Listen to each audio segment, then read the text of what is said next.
you will know what fear is. I never believed in ghosts or demons or anything outside of what I could see and touch. But now, I can't even look into a mirror without shaking. It started 3 weeks ago. I had just moved into a small, cheap apartment in a crumbling building at the edge of town. I wasn't picky, just needed something affordable and quiet. The apartment came with furniture, including a full-length mirror bolted to the bedroom wall. It looked old, warped at the edges, silver flaking off the corners, but I didn't think much of it. Until that night. Around 2 a.m., I woke up thirsty. As I passed the mirror, I noticed something odd.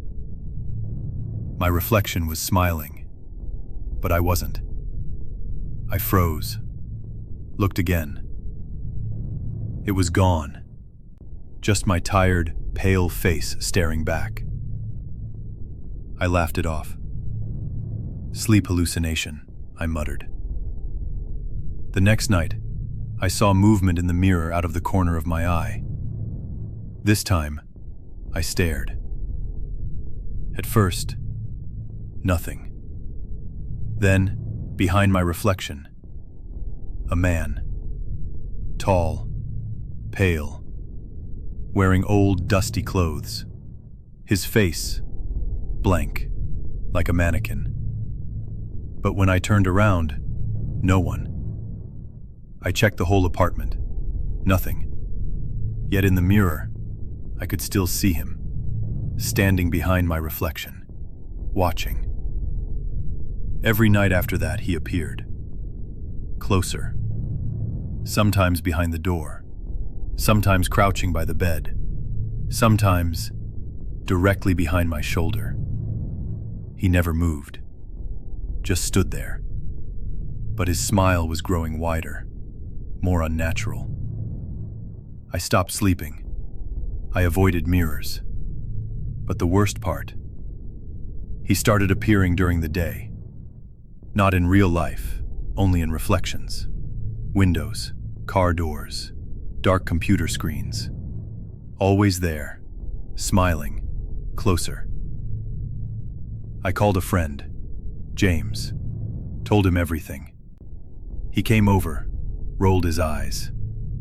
"Bro, it's just a trick of the light." He stood in front of the mirror, looked into it. See? Nothing. But then he frowned. What the hell? He leaned in closer. Then he screamed and punched the mirror. I grabbed him. "What did you see?" He wouldn't talk, just kept muttering. "That wasn't your reflection." That night, I covered the mirror with a blanket. Didn't work. I still saw him in other reflections. So I took a hammer and smashed the mirror. Shards exploded across the floor. I felt relief. For one night. The next morning, every reflective surface in my apartment, TV, sink, microwave, showed him. Not just standing anymore, scratching, like he was trying to claw his way through the glass.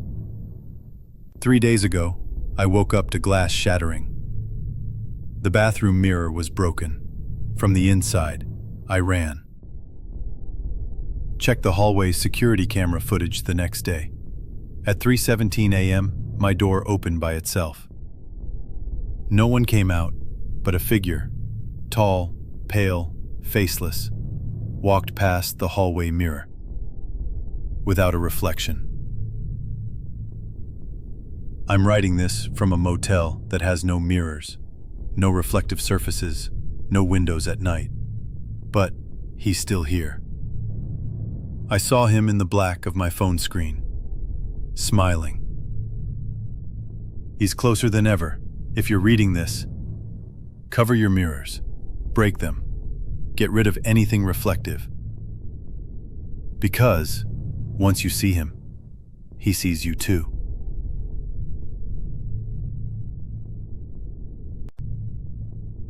When I first visited apartment 3C, the landlord said something strange. It's a quiet place. Too quiet, sometimes. Like it's asleep. I laughed, brushed it off, and signed the lease. The layout was forgettable. Bedroom, kitchen, small bathroom, no windows in the hallway. But what I do remember is the smell. Like wet concrete and old memories. Faint, but always there. The first night I slept there, I had a dream. I was standing in the hallway, staring at a door that didn't exist during the day. It was labeled 3D, but there's no such unit. I opened it. Inside was a version of my apartment, but off. No light switches, furniture reversed, and everything in black and white. In the center of the room was a mirror, and in the mirror, someone else was living my life. She looked like me, moved like me, but when she turned to face me, she had no eyes, just skin, smooth, unbroken. I woke up gasping. The dream returned every night. Same hallway, same door. Each time I stayed longer. The apartment in the mirror began to change. My books appeared, then my dishes, then my cat. Until one night, I walked into the mirror apartment and everything was identical, perfect, except for the woman. She now stood beside me. "You're not real," she said. "You're what the apartment dreams of." Things began changing in the waking world. My kettle was on the wrong side of the stove. My toothbrush had swapped colors. My phone showed photos I don't remember taking. Me, asleep, from above. I asked the landlord about the hallway. "There's no 3D, he said flatly. There never was. But later that night, I noticed something. Under a layer of peeling wallpaper, a door frame, buried, forgotten. I tore the wallpaper down. The frame was still solid. With a hammer, I broke through. Behind it, a room, dusty, sealed, untouched. It was my apartment, but darker, more decayed. The same mirror stood inside, covered with a sheet. I pulled it away. My reflection blinked. I didn't. The woman from the dream began to appear during the day, reflected in the microwave, in puddles, in glass. She never spoke again, just watched, waited. Sometimes I'd wake up in the middle of the night, standing in front of the mirror. I don't remember getting up, but my feet were dirty. And the mirror, fogged on her side, not mine. One morning a letter slid under my door. "To whoever lives here now, I don't know your name. Maybe you don't know it either. But this building forgets. It forgets people and days and time. The apartment doesn't sleep. It dreams. And sometimes it wakes up in you." There was no signature. I burned the letter. If you're watching this and you live in apartment 3C, look around. Check the mirrors. Smell the air. Do things feel a little off? Then maybe you're not who you think you are. Maybe you never were. Maybe you're what the apartment dreams of now.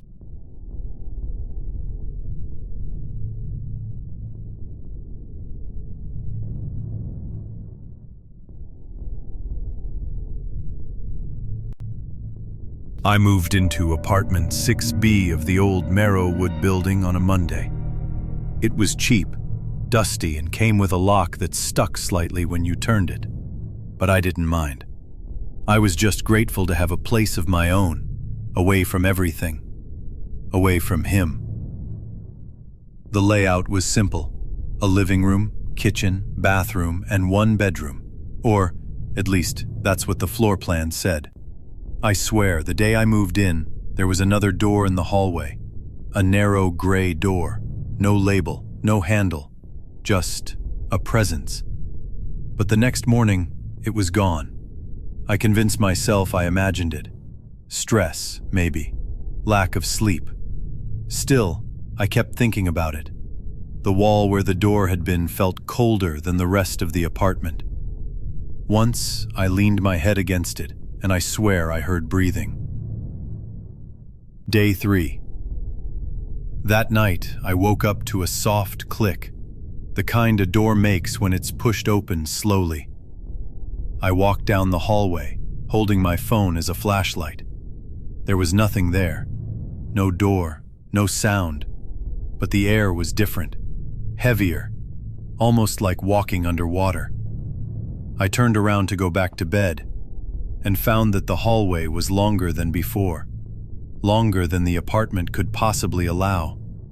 Then, without warning, the gray door was there again, half open this time. Inside was only darkness. I should have run. I should have packed my things and left. But I stepped inside. The room wasn't right. There were no corners. The walls were uneven, moving, pulsing, like they were breathing. A single chair sat in the middle of the room, facing away from me. I whispered, "Hello?" And the chair creaked. Someone was sitting there. I could see a hand hanging off the armrest, pale, motionless, too long. I backed away, bumping into the doorway. But there was no hallway behind me now, only the room. The door had vanished. Then, a voice, my voice, coming from the thing in the chair. "You never escaped, you just forgot." I stood frozen. "We told you, if you left him, we'd take you instead." I don't remember running, only the sound of my own screaming. Then, blackness. Morning, I woke up in my bed. The sun was up. My phone was on the floor. Had it all been a dream? I walked to the hallway. The wall was smooth. The door was gone. But taped to my bedroom door was a note. Old paper, faded ink, written in my own handwriting. "You opened it again. This time, we won't let you forget." I haven't slept in 2 days. Not since the third door appeared behind the kitchen. They say Marrowwood was built over something ancient, something that remembers. I believe them now. If you're ever offered apartment 6B, don't take it. The room that wasn't there is still waiting.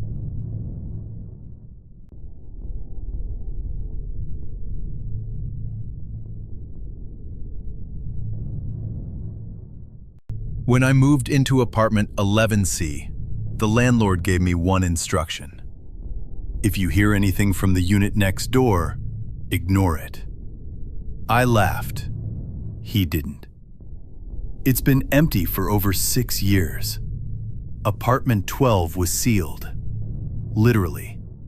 The door was bolted shut from the outside. The peephole was blacked out, and above the doorframe, someone had scratched words into the plaster. "She is still listening." I took a picture, but later that night, the photo was gone from my phone. I fell asleep to the sound of rain. Around 3 a.m., I heard something. Soft, repetitive, knocking.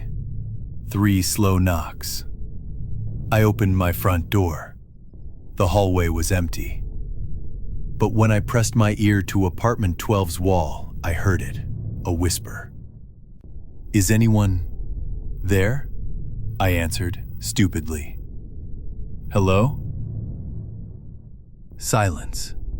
Then, "Please, don't let her know you heard me." The next day, I noticed something wrong with my bathroom mirror. My reflection blinked out of sync. I moved my hand.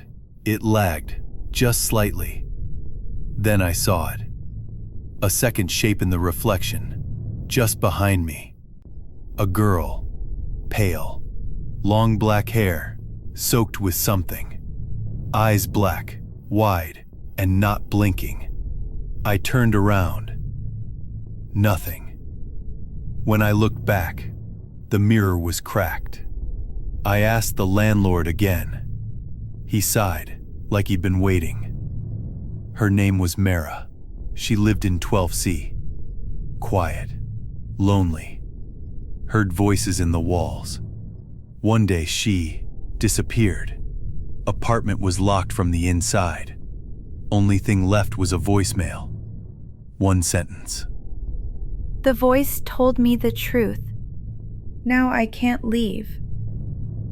At night, I began hearing scratching in the walls, like fingernails dragging slowly along wood. I covered it with white noise. Didn't help. One night, I placed my phone against the wall and recorded the sound. When I played it back, I didn't hear scratching. I heard breathing, and then a whisper. Tell him I know. Under the fridge, I found a cassette tape.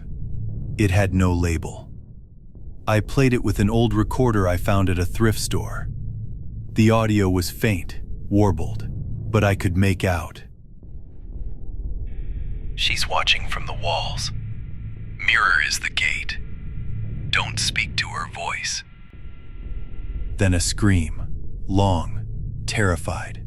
It faded into laughter, mine. But I've never laughed like that. On my 10th night, I heard a loud crack. A panel of drywall beside my bed had split open. Not like it broke, but like something pushed out from the inside. Inside the cavity was a space, tight, dark, and full of dust. And in that space, a chair facing a wall. And on that wall, dozens of handwritten notes, all the same handwriting.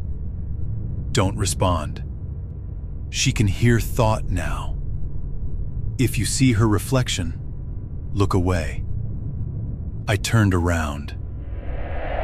The girl from the mirror was sitting in the chair, watching me, smiling. I've started losing time. Minutes, hours. Sometimes I'll look at the clock and find that 6 hours have passed, and I'm somewhere else in the apartment. The reflection smiles when I don't.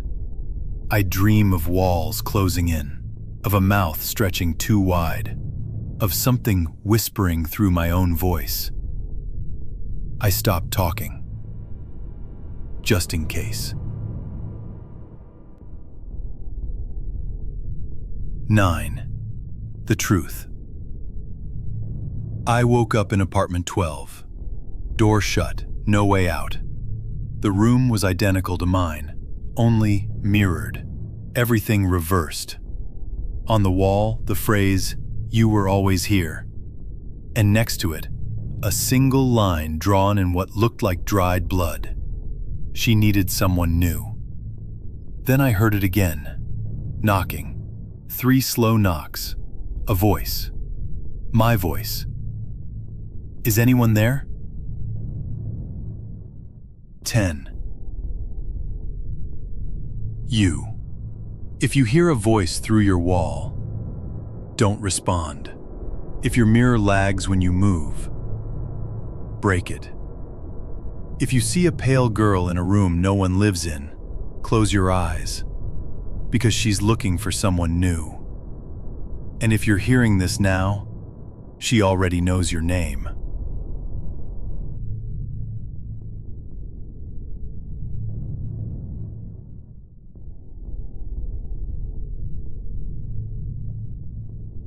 It started with a package on my doorstep. No return address, no sender name. Just my name, handwritten. Inside, a vintage cassette recorder. A single tape labeled, "For when you're ready to remember." I hadn't seen a cassette player since I was a child. But when I held it, I felt like I knew it. That night, I pressed play. There was static for a moment, then a voice. "If you're hearing this, it means I'm gone. but I need you to remember what happened." The voice was my own, but I've never recorded anything like that. This is day 1. I'm beginning the process. If this works, I'll forget. But the tape will know. The tape will remember for me. I turned it off, then turned it back on. The voice continued where it left off. "Don't stop listening. You need to finish the sequence." Each day, the tape added more. It was like it was recording in real time, though I hadn't touched it. Day 2. The man in the hallway is still watching me. He has no face, only a voice. Day 3. I don't remember this apartment being mine, but my clothes are here. My toothbrush. Did I move without knowing? Day 4. There's a sound beneath the floorboards. It says my name when I sleep. I tried calling my sister. She answered, confused. "I thought you moved away 5 years ago." "No, I live downtown." "You died, Jordan. You died in a fire in 2019. The call dropped. That night I dreamed of a fire. Not flames, sound. Like the crackling hiss of an old cassette tape melting in reverse. I woke to the recorder sitting at the edge of my bed playing by itself. The voice on the tape said, "She's in the tape now. She's what's playing." The next entry was different. It wasn't my voice. It was hers. "You're not supposed to hear this yet, but I'm close now. Don't rewind me." Every time I played the tape again, her voice got closer, whispering, clearer, like she was crawling through the speaker. I tried throwing the recorder away. The next morning, it was back, on my table, still playing. This time, my voice said, "You tried to forget again, but the forgetting makes her stronger. You started this. You let her in." Behind a shelf in my living room, I found a locked door. I had never seen it before. When I broke it open, there was a stairway, leading down into darkness. At the bottom, a room, a chair, a mirror. On the wall, scratched into wood, "Rewind me when I'm gone." And in the mirror, I wasn't standing alone. The truth. I played the final part of the tape. You wanted to forget her. You wanted the pain to disappear, so you made a deal. You gave her a voice, and she took your memories. Every time you rewind, you erase a little more of yourself. Every time you forget her, she becomes more real. Now, she wants to be heard by everyone. If you find an unmarked package on your doorstep, don't open it. If you hear a voice on a tape that sounds like your own, don't listen, because once you press play, she hears you too. And once you rewind her, she never leaves.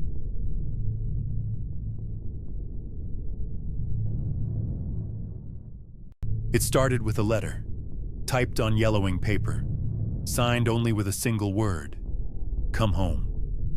No return address, no sender name, only a hand-drawn map, leading deep into the forest, where no roads exist anymore. I hadn't been to that place since I was 8, since it happened. The house stood where I remembered it, cracked siding, a broken swing swaying without wind, windows like blind eyes.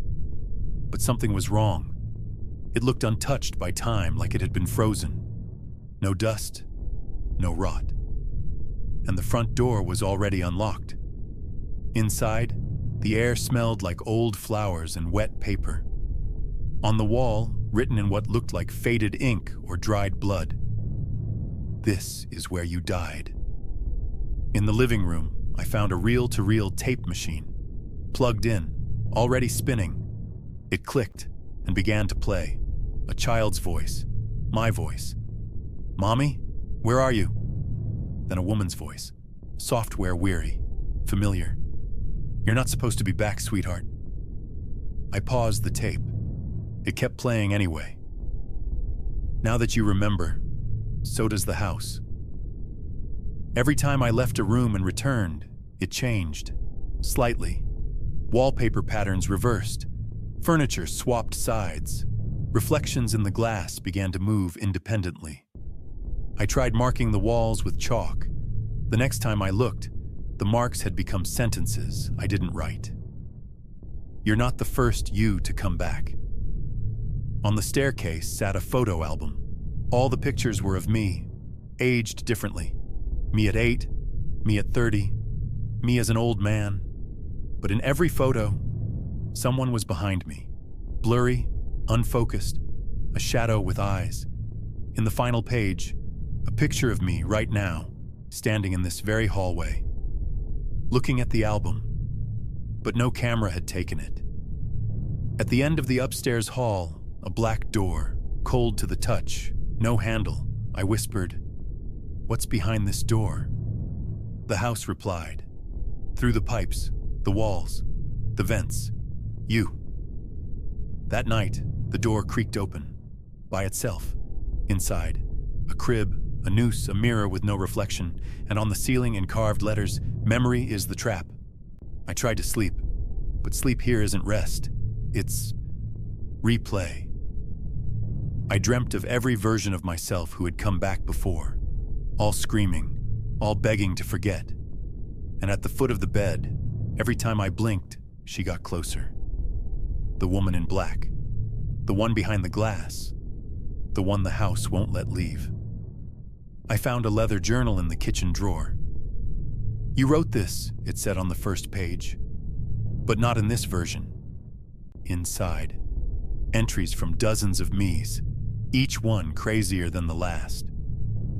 "Don't drink the tea. Don't answer the phone after 3:33. Don't let her sing. That's how she binds you. If you see yourself in the backyard, run. There's no power here, but the phone rings anyway. I answer. A child's voice again, me. She's feeding on the you that remembers. Every time you recall something, she grows stronger. That's why the house brings you back. Click. Now I hear a phone ringing in every room, each one calling a different version of me. I went down into the basement. It wasn't just a room. It was a corridor of doors, hundreds of them, each labeled with a date and name. I opened one. Inside, a bedroom I don't recognize, but there's a woman inside, sobbing. "Please," she says, "we were happy here. Don't take it away again." I close the door. The plaque on it changes. It now reads, "You chose to leave." At the center of the basement, a door with no label. Inside, a table, a birthday cake with 8 candles, a woman, my mother, and a shadow behind her with a mouth too wide. This is where it happened. The fire, the deal, the forgetting. She offered me the chance to erase it all, and I took it.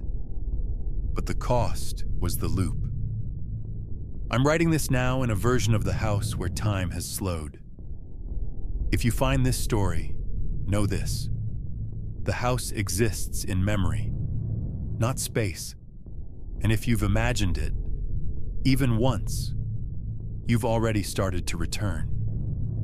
And if you ever hear your name spoken by a wall, or find a photo you don't remember being in, it's already opening for you.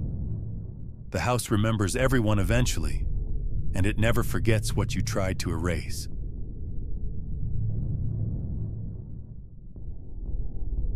At exactly 12:03 a.m., the signal returned.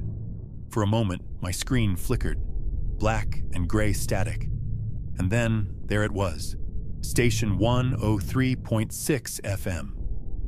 The Echo. I hadn't heard that name in years, because that station burned down, on air, with the host still broadcasting. They said he died talking. As a child, I used to stay up late and listen to the Echo. It was weird, lo-fi, full of strange poetry and static. Sometimes it felt like he was talking directly to me. But after the fire in 2001, the station was declared permanently dead air. No signal, no trace. Until now. I pressed record on my laptop. The voice was unmistakable, raspy, slow. If you've tuned in this far, it means she's found your frequency too. I paused. The voice on the broadcast laughed. You can't mute her anymore. She's part of the signal now. The next night, the signal returned again. But this time, the voice said my name. Hello again, Aaron. Still trying to record me? That won't work forever. Every recording you make brings her closer. I turned off the radio, but in the reflection of my monitor, something kept moving behind me. I found an old box in my dad's attic labeled 103.6 broadcasts.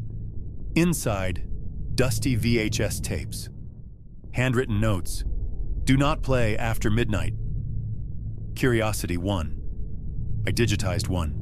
At the 14-minute mark, the voice stutters, then says, "The space between seconds is hers." She's been looping through dead frequencies for 23 years. And then, a voice layered under his, a female voice whispering backwards. When I reversed it, I used to live inside your father's head.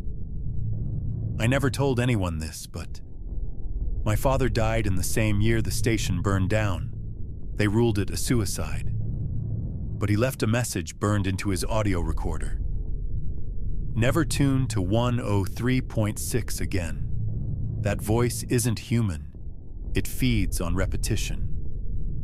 I began to hear it even without the radio on. In the refrigerator hum, in the sound of my fan, in the silence between my thoughts. "Hello, Aaron," she whispered. "You're already broadcasting me." I went to where the station used to be, just rubble now, overgrown. But when I stepped into the remains of the old sound booth, my teeth started vibrating, and from the static in my ears came a single word: record. On instinct, I hit the record button on my phone. I shouldn't have.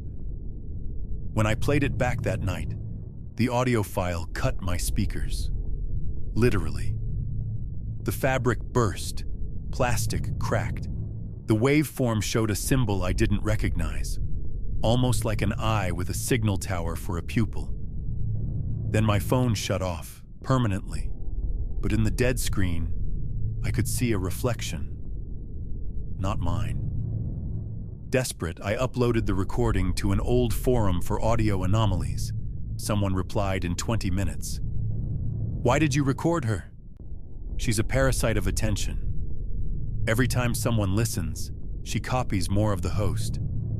Soon, she won't need the original signal. Soon, she'll broadcast herself." 2 days later, my YouTube channel, where I uploaded a sample, was overtaken. All my videos were replaced with a black screen, and this title, "She is Live Now." Under the video, the comments started flooding in. "I heard her in my dreams. She knows my name too."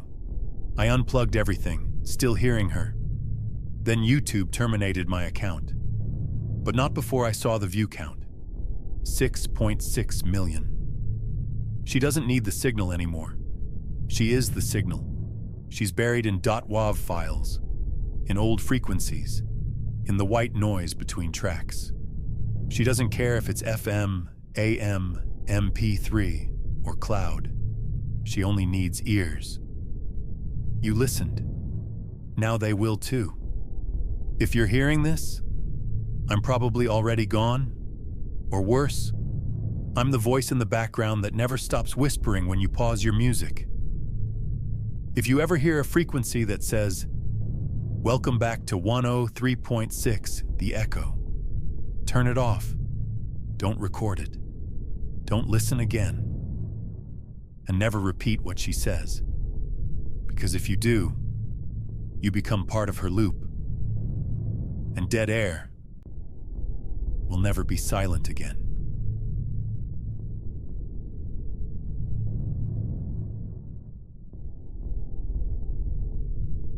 I moved into apartment 305 because it was cheap. Too cheap. 1 bedroom, 1 bath. No strange history. No previous tenants listed. On the 3rd night, I woke up and bumped into something in the dark. A wall that hadn't been there before, and a hallway that didn't exist yesterday. I measured the apartment. It had gained over 12 square feet overnight. Impossible. I called the landlord. He insisted, "Apartment 305 is exactly 43 square meters. Has always been." But when I showed him the new hallway, he paled. "That's not in the floor plan." On day 5, the hallway ended in a door. Behind it, a small room with a single mirror. But when I stepped in, the reflection wasn't mine. It was a child, standing still, mouth open, screaming silently. I turned to leave. The room grew by 2 feet before I reached the door. Each new room had objects that didn't belong to me. A Polaroid photo of a couple I've never met, a red scarf with someone else's initials, a child's shoe, size 4. They looked recent, almost warm. I tried throwing them away. They always returned, sometimes closer to my bed. I asked the old woman in 306 about my unit. Her hands shook. That room used to be normal until the last man disappeared.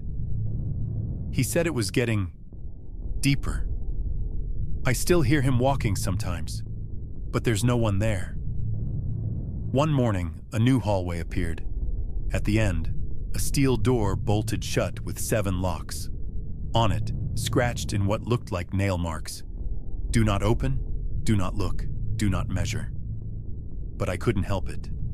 I measured again. The apartment had grown by 88 square feet. At night, I began hearing sounds from the new sections. Breathing, scratching laughter that stopped the moment I moved, and in the vents, whispers. "He's almost ready. 1 more room. Don't let him leave." Strangest of all, the world outside seemed to be shrinking.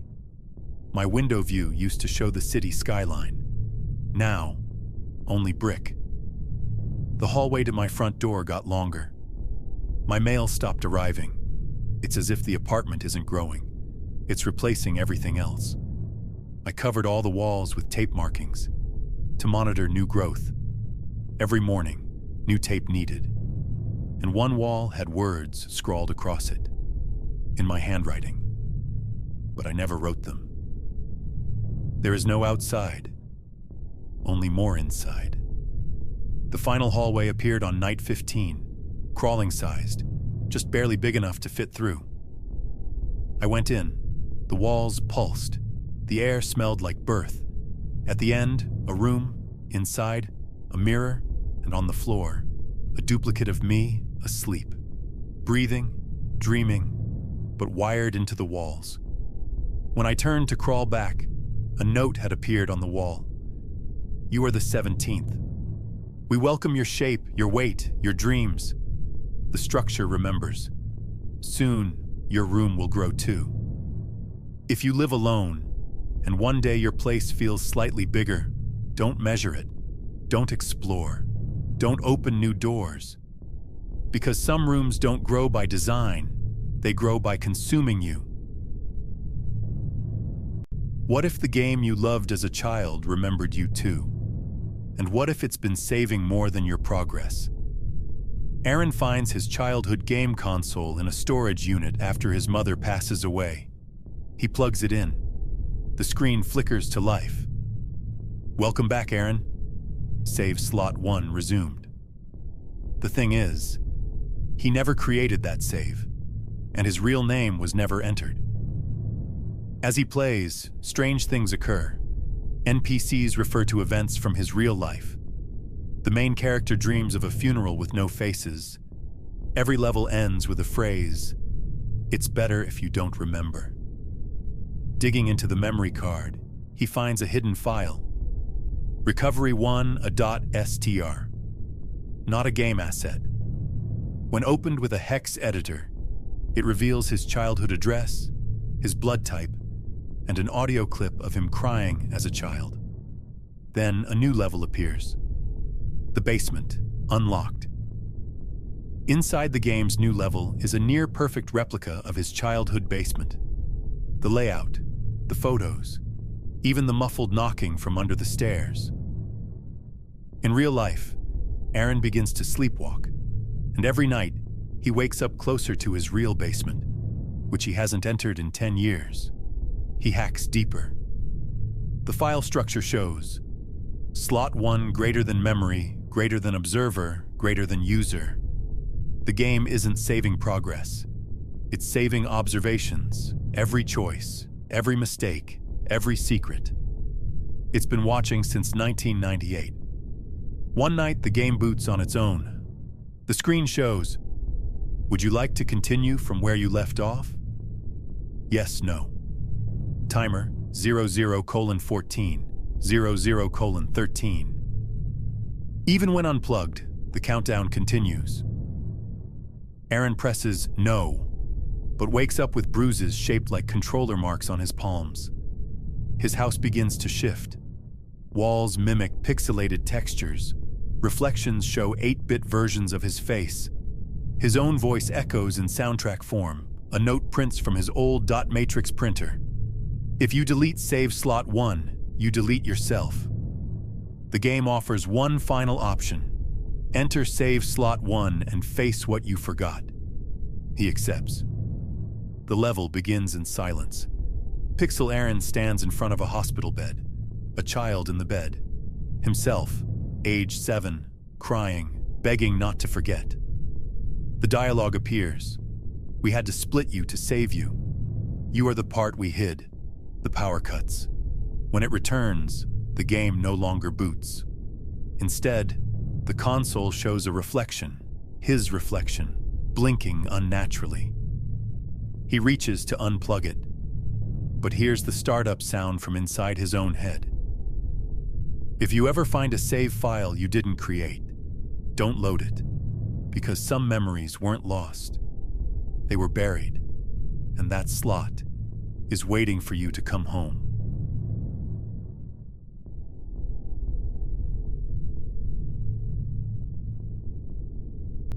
They say living alone is peaceful. But what if you're not? What if something is walking above you every night, and your building doesn't even have a floor above? I moved into apartment 1403 a little over 6 months ago. Top floor, last unit, end of the hallway. Quiet, cold, nothing special. At first, I liked the silence. I work from home, mostly at night. I sleep during the day, and yet every night, exactly at 2:17 a.m., I hear it, footsteps, directly above me, slow, heavy, pacing from one end of the ceiling to the other. But that's the problem. There's no apartment above me. There's no floor above me. 1403 is the top. It happened again last night, and this time I counted. 12 steps, a pause, 12 back, every time. So I did something stupid. I stood on my bed and I knocked. 3 taps, and from above, 3 taps back. It wasn't an echo. It wasn't plumbing. It was mimicking me. The next morning, I found a note under my door. Plain white paper.